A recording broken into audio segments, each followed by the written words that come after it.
Alrighty.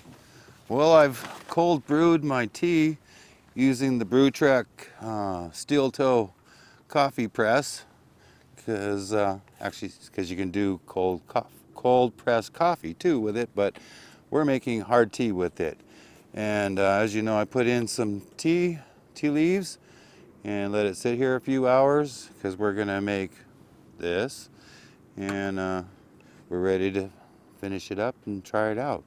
First thing I need to do is open the vent and press down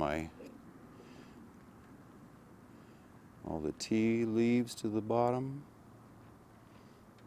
Alright, I'm going to open it up, and I think we'll just put it in here.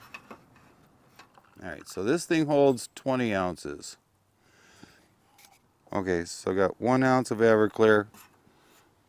I'm going to dump that in there. And then, of course, we need some lemon in that too.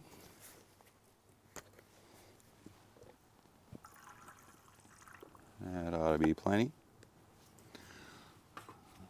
Oh, I need a sweetener. So if I used regular sugar, it probably wouldn't dissolve very well. That's why I'm going to use one of these sweeteners. I know you're all going to freak out about the imitation sweeteners, but it's just, these dissolve real easy. You don't have to do a lot with it to get it to dissolve. We'll start with one. Get a spoon here. Mix that up.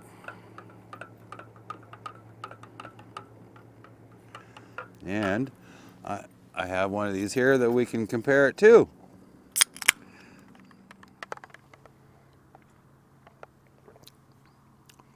Heck yeah. And there you have it. Joe's hard tea using the BruTrek coffee press, Everclear, lemon juice, and some sweetener. And you're good to go. Be careful out there.